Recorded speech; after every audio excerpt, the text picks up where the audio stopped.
and to the republic for which it stands, one nation, under God, indivisible, with liberty and justice for all. As we think, say, or do. First, Is it the truth? second, Is it fair to all concerned? Third, will it Will build it be mutual and better better friendships? And fourth, Will it be beneficial to all concerned? The Palm Springs Evening Star Rotary Club. And the reason I'm here, well, I don't really want to start. Oh, here's the guy I wanted to mention and thank. So the reason I'm here and a member is because of Dr. Kalfas, of course, right? And he introduced me to all of you. So thank you so much, sir. You're welcome. Thank you.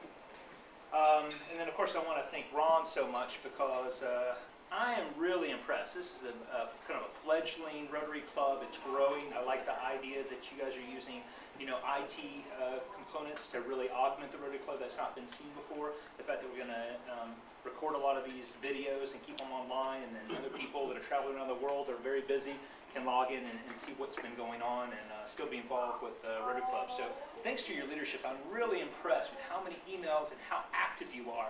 I really didn't expect that from you. And I'm involved in a lot of different professional societies, and I see a lot of different people take leadership positions with huge governing bodies, and I've never seen this kind of attention on a weekly basis. So I would just like to say, let's get a round of applause. And everybody that's here and the board as well. And Kathy, thank you so much for showing up. And my wife and children, Helene, one of the senior leaders of the Rotary Club, for showing up. So thank you so much. All right, I'm a physician. I've been here for about 2 years. I'm a radiologist physician, so I specialize in medical imaging. Before here, I was the director of radiology at Mount Sinai in Florida, and before there, training at the University of Miami. And I had 20 residents there, and I left all that to come to private practice here. Why? Because, as they say, happy wife, happy life. Or in the South, they say, if mama's not happy, nobody's happy. But we've got 2 young children, and Jenny's parents are from California, and I love the outdoors, so it kind of drew me here. Plus, I have one of these amazing mentors, Dr. Feller. He's given 300 lectures in 80-plus countries around the world. Gets flown up to Stanford every year to teach the residents board review for musculoskeletal radiology. So I had the opportunity to work with one of these world leaders in imaging. Luckily, I'm already affiliated with Loma Linda University Medical Center, so I had an academic appointment there, and we're building, you may be aware of, the University of California, Riverside, the first new medical school in California in 30 years. It's community-based, non-hospital-based, and as of now, I just talked to one of the senior deans yesterday. Our radiology system will hopefully be about that. One of the main reasons that we'd like to come to this area in California was the concept of MyMed Image. And what MyMed Image is, it's an idea that was born on call back in about 2005 when I was reading maybe 300 plain film studies at night on call. And we had a team of people working on these, but the volume was tremendous. And one of the things that we saw regularly was stacks of CDs coming in. For instance, when I would cover a tumor board, a stack of CDs, maybe 10 or 20 deep, would come in with a patient with cancer. And they might have had studies done in another state at 3 different facilities, another country at several different facilities, and they bring these all and they say, okay, here you go, and we bring this to tumor board. And the idea is to compare all these different images that you have on one computer, and they're all on a CD, and they're not in one place where you can see all the medical imaging. So it creates a lot of problems. And the idea that was spawned from that was, is there a way that we can extract all of this data, place it in one place, an archive, a cloud-based archive, where you could have access to the internet, to these images, no matter where they're derived from, anywhere in the world, no matter what proprietary vendor system they come from, because there's lots of competing MRI units. You've got Philips, and you've got Toshiba, and Hitachi, and GE, and numerous other ones. And each of them has a different software version, don't they? Just like you have software versions for the iPhone and for the iOS system or the Microsoft systems. Different versions come out all the time. So that data is not interoperable, which is one of the big reasons why it's so difficult to go from one hospital system to another one, because no one can see your images. So out of that concept, I talked to a couple of my coding buddies. Everybody's got coding buddies out there, but these 2 guys had tremendous experience in the corporate world and on a global level. One of them created, implemented, and maintained a $1 billion-plus online catalog system for over a decade. So you're talking about people ordering merchandise from around the world and being able to deal fiducially with their financial records and making sure that that's not compromised. They never had an episode of compromise. The other individual who headed up the CIO component was someone who started Envoy as executive vice president and then developed that on to WebMD, which you're probably familiar with WebMD, and that was spun off that way. It's done adjudication of claims for major insurance carriers and credit card companies. So the thing with medical imaging, if you want to extract patients' data and put it in one place in the world, you got to make sure that it's safe, right? It's got to be archived. It needs to be double backed up in different disparate locations in case you have social unrest or in case you have some type of natural disaster like a Katrina or an earthquake or something. So these two individuals were able to do it. But I said, okay, you can do that, but here's the proof of concept. You have to make it fast. Because when I was on call at home and trying to see these images, it might take me 15 minutes just to load a study that was on call. It was easier for me to drive into the hospital, walk into the hospital and see these images than it was to actually just use the internet. So I said, proof of concept has to be fast. And well, long story short, they did. We had the proof of concept. So all of that then was kind of the commercial aspect of where we were going to go. And what I thought was really interesting was one of the goals that I had from the outset is said once we become a corporately responsible company, we need to spend all 5 or 10% of our proceeds as foundational medicine, telemedicine, teleradiology around the world, and to support not only the patients here in the United States, but other places around the world. Can we do that? And one of the things that I thought was so interesting in joining clubs like the Rotary Club and others that I'm affiliated with is there not a way to be much bigger than that? Not make it from a corporate standpoint of giving 5 or 10%, but is there a way to actually have the crowd fund an entity such as this? And the key thing was most of the costs that are involved in this is not duplicating the software component. That's already done from the commercial side.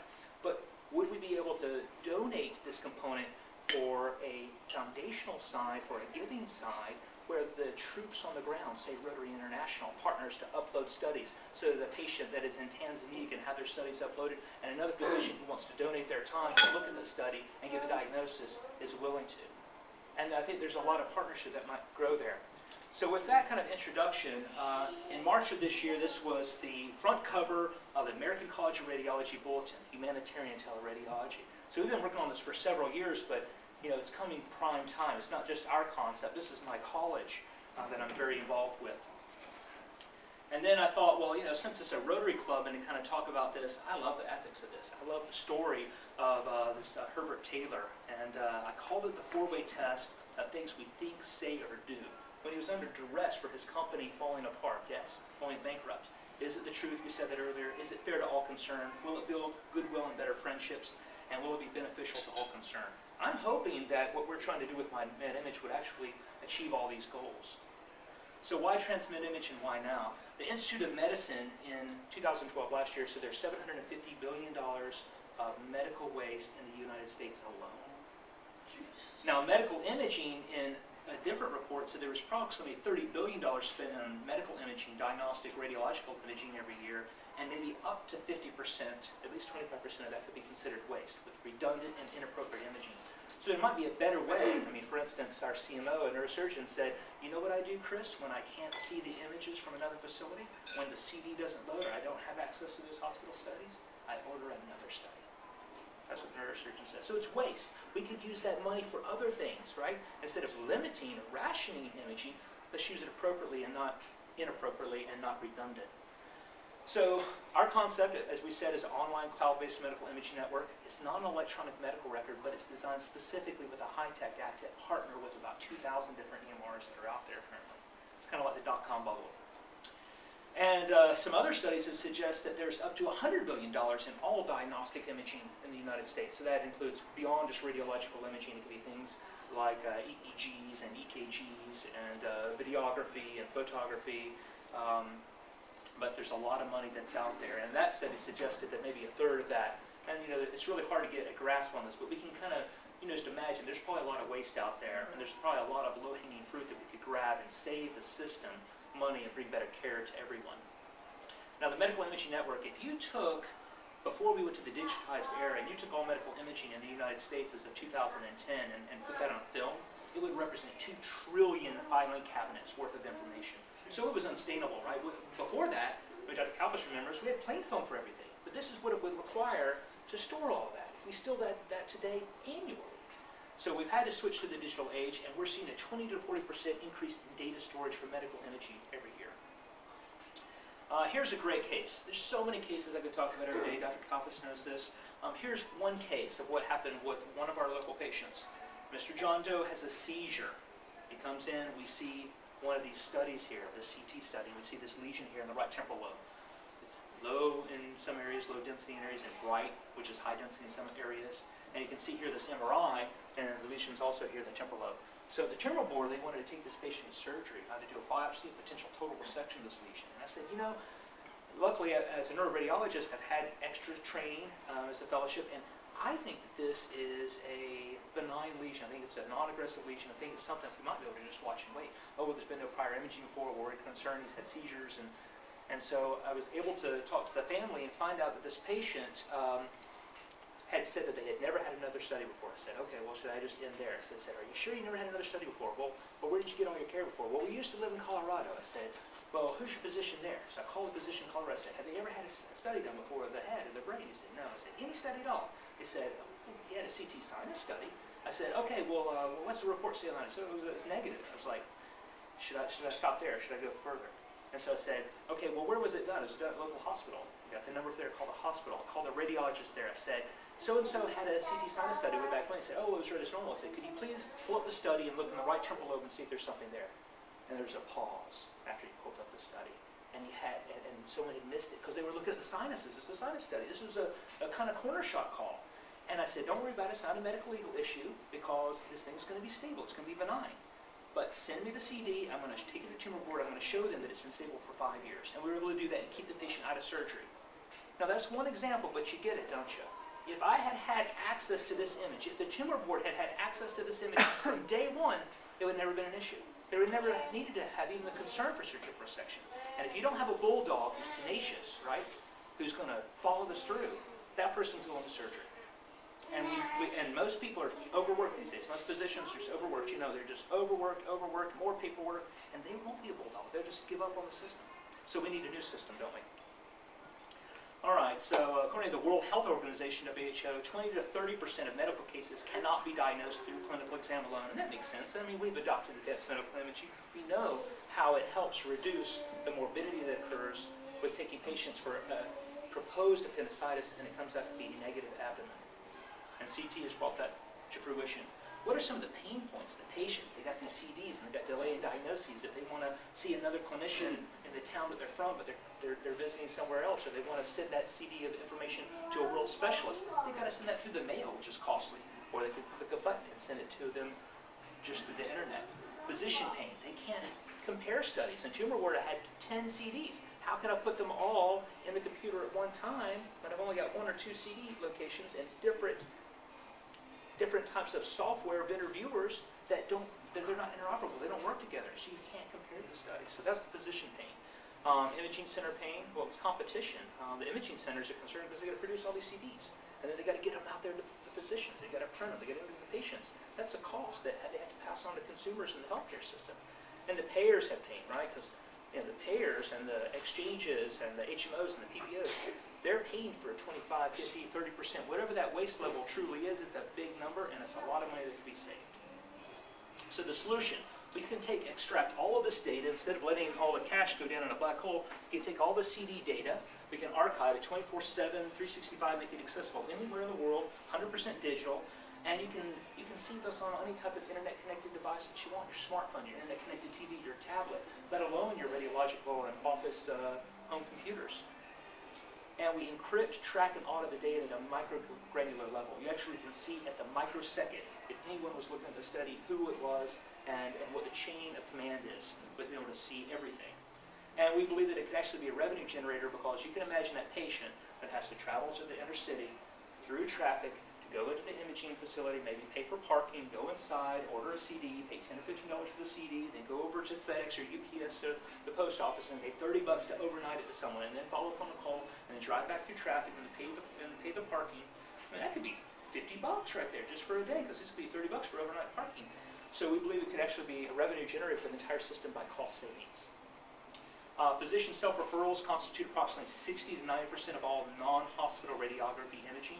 So if that's true, isn't it good that if they're going to order, they'll be able to order where they want to order from the highest quality, maybe the lowest cost provider, and be able to transmit those images anywhere, versus being forced, because interoperable systems, to only use the facility that they're working in that might be a much more costly provider. 60.6 million people older than 65 by the year 2025, a 74% increase from 1998, and that's just here in the United States.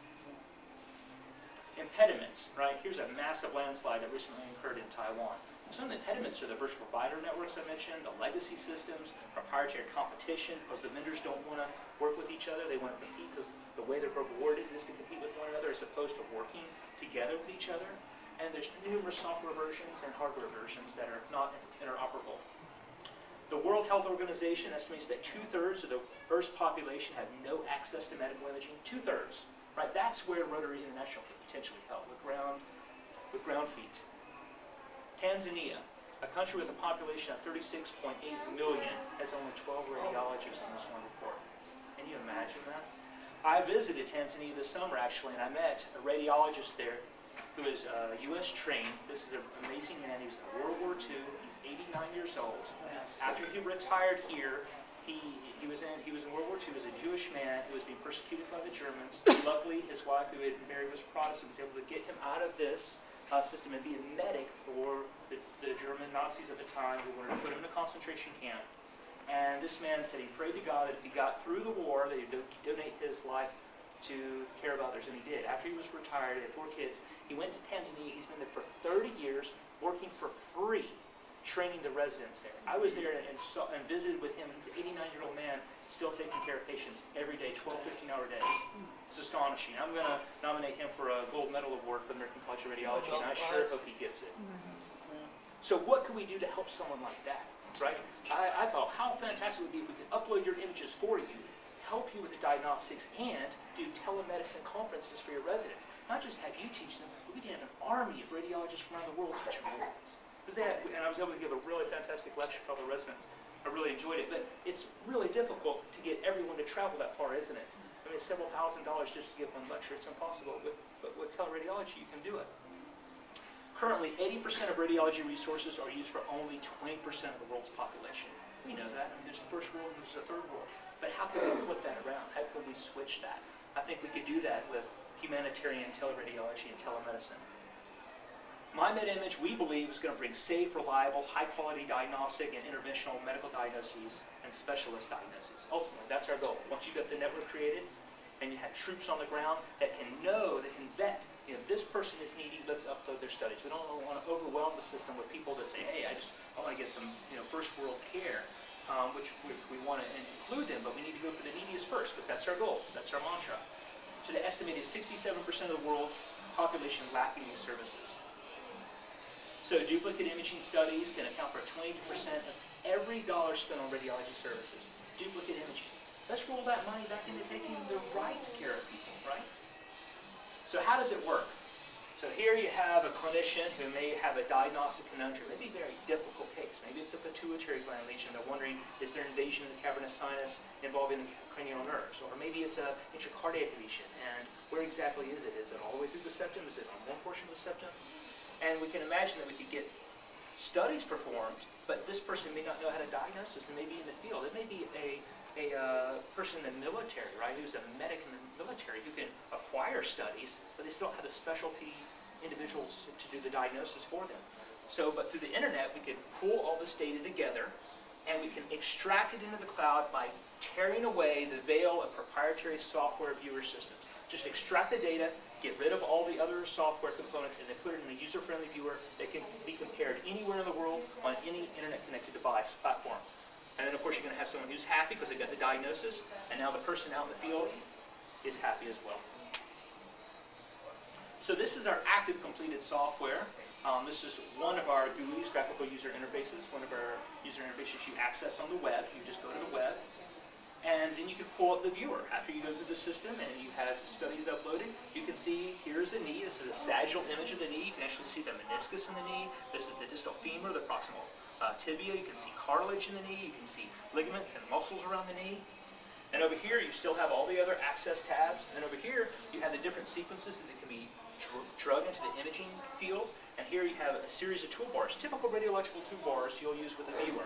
We call them PACS systems, in total, picture archiving communication systems. And you can compare studies. So here it is. I mean, you can just simply bring up 2 different sequences, or 4 or 8, however many you want for your imaging pane, and compare studies. Instead of putting one CD in, taking that out, putting another CD in, trying to remember it, create an imprint in your mind to look back, you can actually compare the studies. You can generate a report on the fly and send this off as a PDF that can be transmitted anywhere in the world securely. This is some avatars that were created by our PR group for the marketing and for the management team. And so currently I'm the CEO, but I don't mind handing it off to someone who's much smarter than me, that has a massive business acumen. I'm a medicine person, but I definitely have a passion for it and a vision for it, I believe. And Edward Cavello, president, he's the former vice president of WebMD Envoy with 200,000 installations. And then one of our other key individuals is Stuart Miller here. He's the former CIO of WorldCom, which is now, you probably know, Verizon Business Systems. So we have some powerful people, we believe, as partners. And one of the nice things is, you probably heard the new book that's come out, and there's a TED Talk on the Golden Circle, right? And the concept is the way businesses and foundational concepts have always done in the past. They talked about what we can do, how are we going to do it, and then they think about the nebulous concept of the why, right? But it's recently suggested that the really successful entrepreneurs in the world, like Steve Jobs, or the really successful foundational movements, such as Rotary Club with their move to reduce polio in the world, right, to eradicate it, is to start with why. So we believe that medical images are for everyone.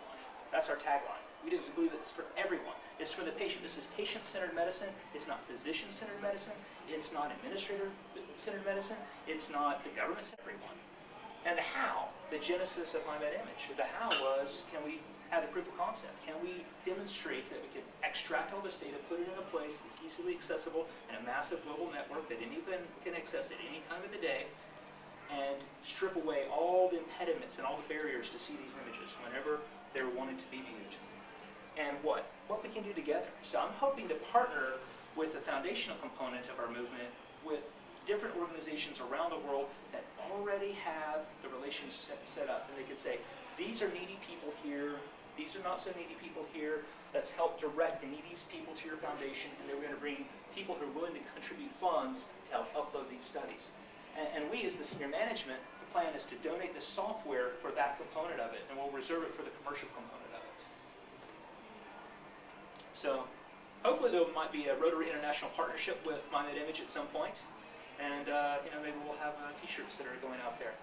Some of our goals are to do with the crowdfunding campaign is to have T-shirts, have mugs, maybe have iPhones, and to even have tablet computers out there to kind of build the sponsorship around the world. So with that, I'd like to just kind of open it up to any questions if you have any.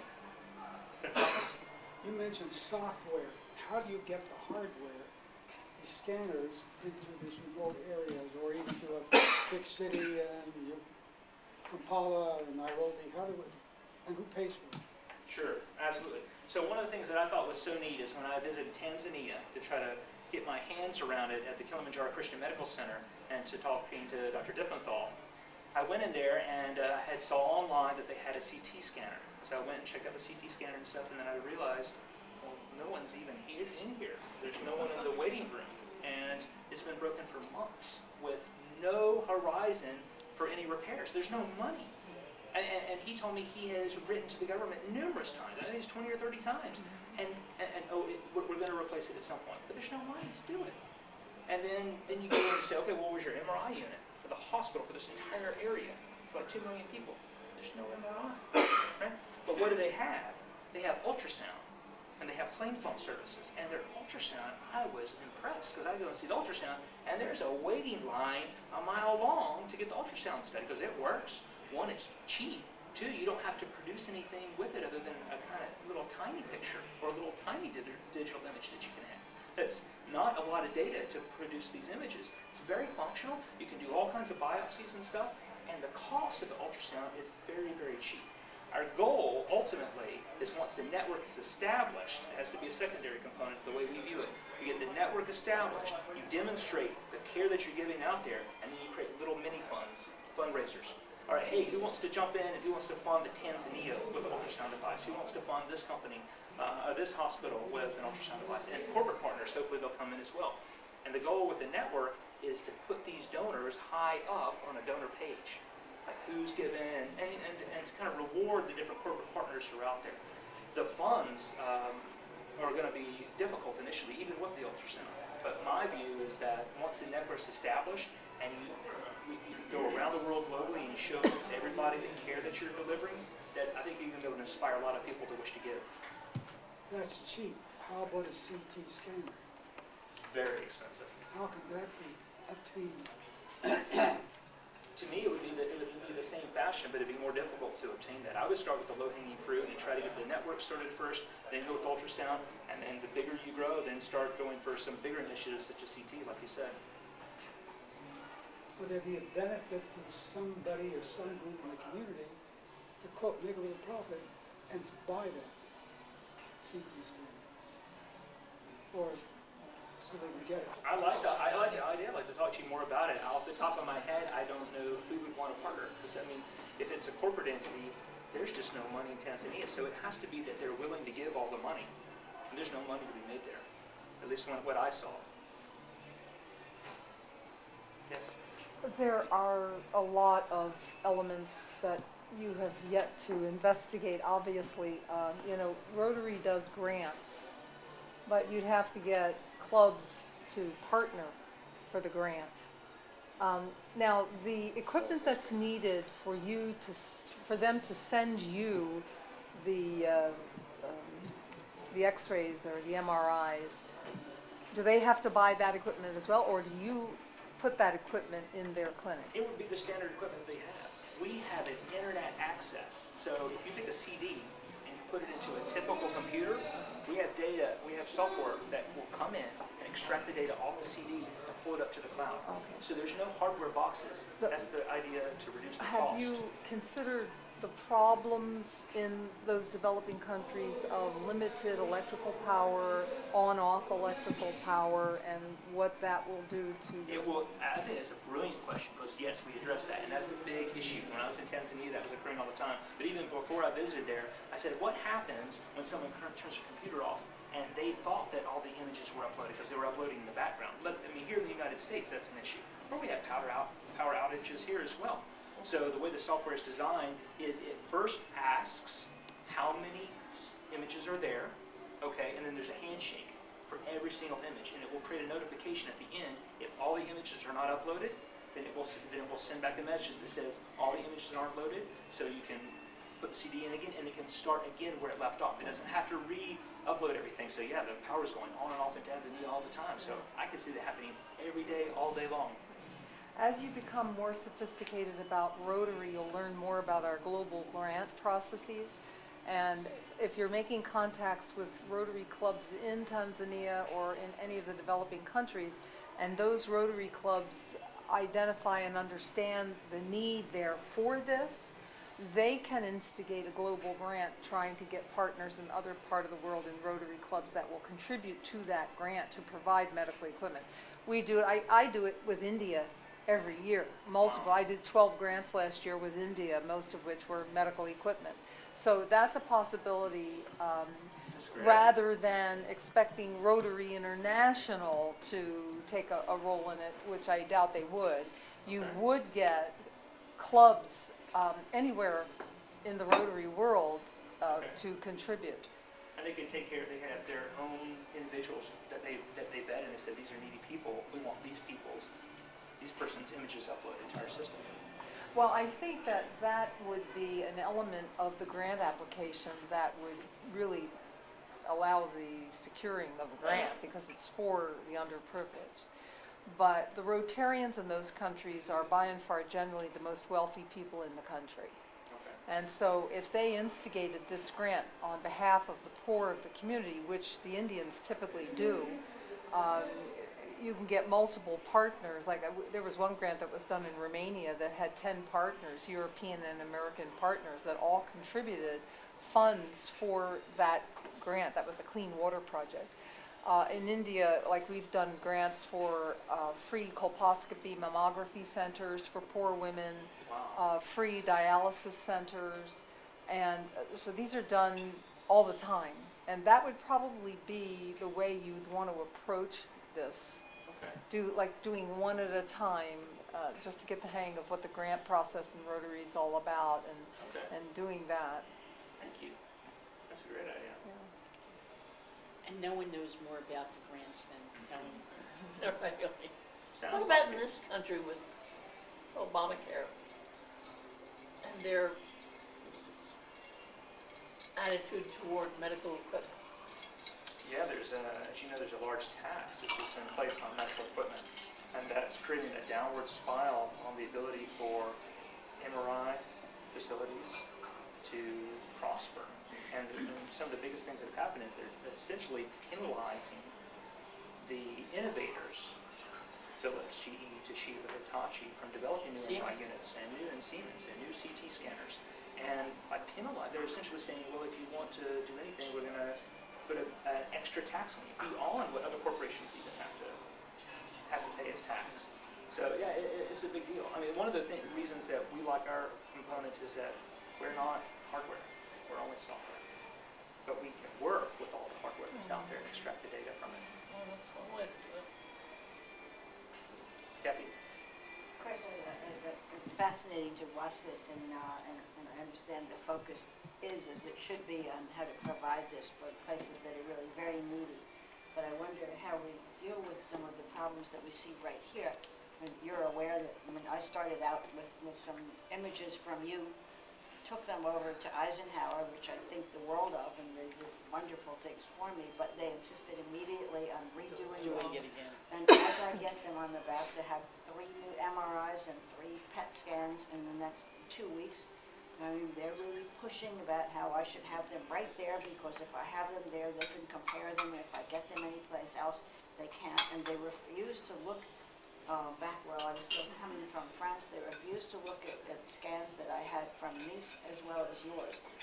And when I looked at it, when we looked at this, we discovered that I had scans that were done in Nice that cost, I think, 130 euros. It's about $1.3 per euro, so it was about $500 for the scans. Then I had the same scans done by you for about $1,500, and their scans, which they repeated to make sure they had them so they could compare them, were $2,500.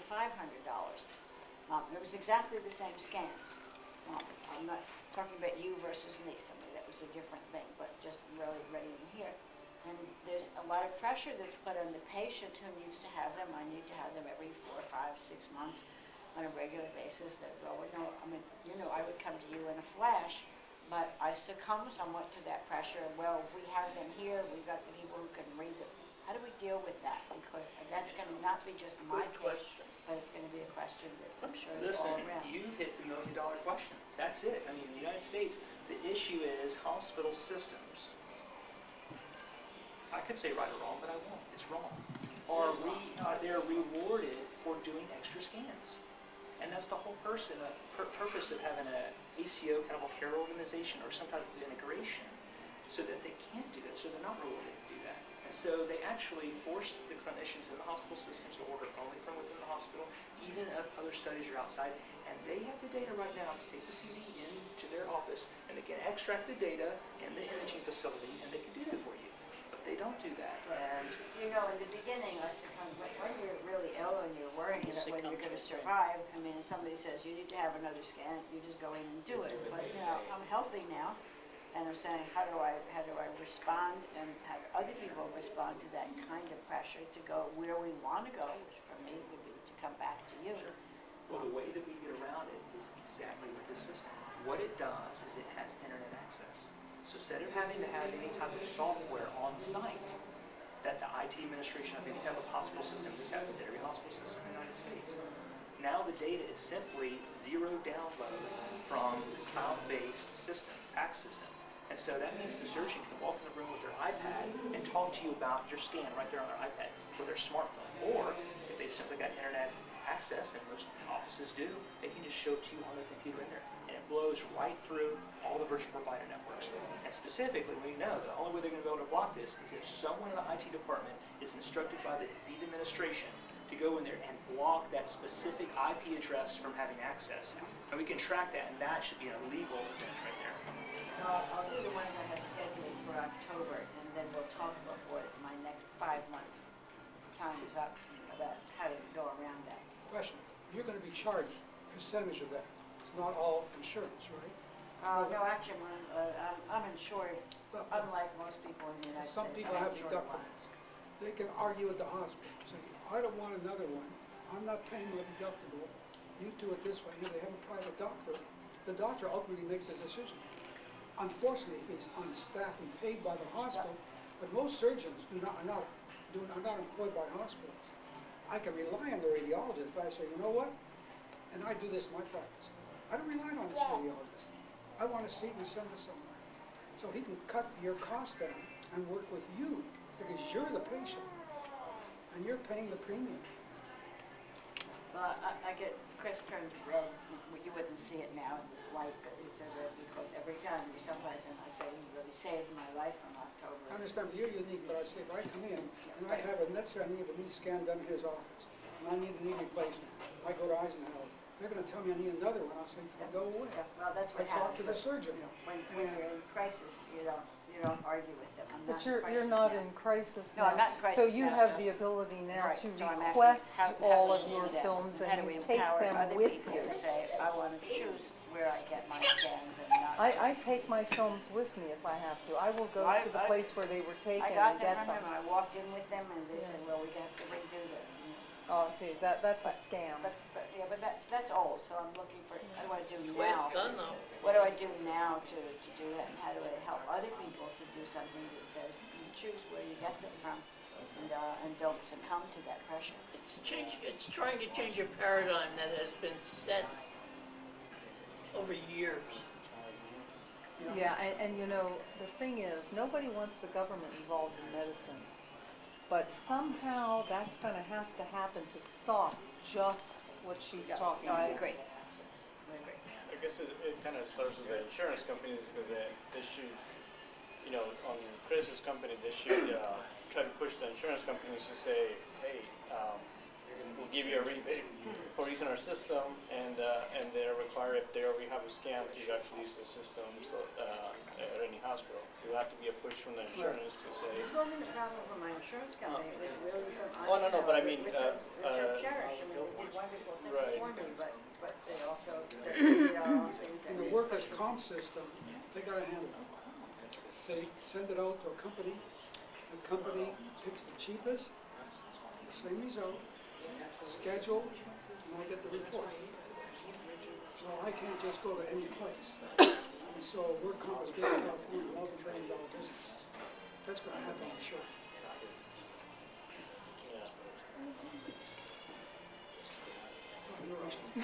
So He's stolen our Hey, speaker. Ron? He's stolen our speaker. Well, thank you so much for your time, I appreciate it. Well, all I can say is that I'm certainly glad we're recording this one, because I'm going to definitely watch it about 2 or 3 more times. And also direct probably Dr. Hopping from Desert Oasis to watch it as well, and he will too, with open eyes. So thank you very much, Chris. Thank you, sir. And we wish you the best of luck in all of your endeavors. It's kind of dark. Falling asleep, are you? Oh, yeah. Okay. Let's wake everybody up now. All right. Sure, go right ahead. We really wish you well with this. It's a very interesting and needed effort, you know. And actually it requires digesting from people on all levels, from medical level to totally entrepreneurial and business level as well. You know, one of the And greatest humanitarian level. problems that they have in these developing countries, as you started to find out, is the fact that they will sometimes have some equipment, but when something burns out on it or goes wrong with it, they don't have parts to replace it with. And then, you know, there's the electrical difference problem as well. But I know in one grant, we sent over dialysis machines to Malaysia. And, you know, they would use it, and when it broke down, it would sit there unused because they didn't have the parts to replace them with. So, it's a whole series. I don't know anything about anything when it comes to any of this, but what I do know is that when you get the movers and shakers in a country or a geographical area, what they care most about is their geographical area. So that's what they want to have all their money, efforts, and go towards is themselves. You know, I mean, no matter how they care about the whole network and the whole idea and the big picture, Right. they want to help themselves, Right. and they want credit for that as well. There's a way to get around this. Yeah. Okay, well, When you- we're going to I'll just move make along. When you do the grant, Yes, sir. you can also incorporate in that maintenance. And they did that in Kampala at the hospital, where they had maintenance into them. So you call in somebody from somewhere, they'll come and fix it. Part of the cost. I gotcha. Makes sense. I'd also like to say thank you, Nathan, for running and getting the projector and doing all the IT for us, okay? And thanks to the high school students. I really appreciate it. Thanks for your help. Okay, so we're going to basically do our happy dollars and our raffle and call it a wrap for the evening. So